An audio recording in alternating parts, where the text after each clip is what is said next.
birthday wife nak dekat dah. Ni bagi benda ni sebiji confirm dia suka. Korang tengok wife pakai hair dryer yang lama. Aku rasa dah sampai masa untuk korang upgrade kepada hair dryer yang so guys, ini dia hair dryer daripada Yoli. Tak tahu lah sebut macam mana.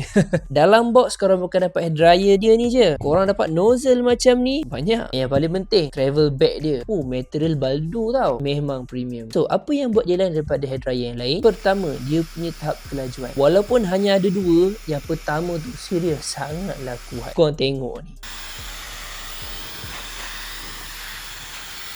Ini yang kedua. Lagi kuat kan.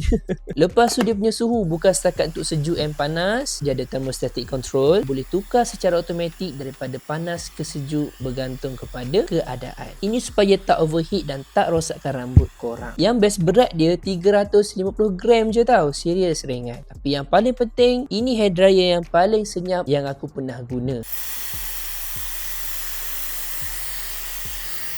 Tak adalah senyap sampai tak bunyi. Tapi kalau nak bandingkan dari segi kelajuan angin dengan bunyi dia tu, macam tak match. Untuk design dia memang nampak mahal, serius. Dan ada banyak lagi pilihan warna yang korang boleh pilih. Features yang best juga, dia ada 500 juta plasma ion. Alah, senang cerita bila korang guna tu, rambut akan jadi smooth, kurang frizz and susah nak rosak. Kalau macam aku rambut pendek macam ni kan, tak sampai seminit pun memang dah kering dah. Disebabkan teknologi quick drying yang digunakan pada hair dryer. Kalau brand yang nama je Dye Ash, tak nak sebut lah, itu confirm dah ribu-ribu, tapi spek dia lebih kurang sama je. Serius berbaloi, korang boleh tengok harga dekat bawah. Ada promo tau sekarang sempena bulan Ramadan. So macam biasa guys, kalau korang nak hadiahkan dekat wife korang, link aku sediakan dekat bawah.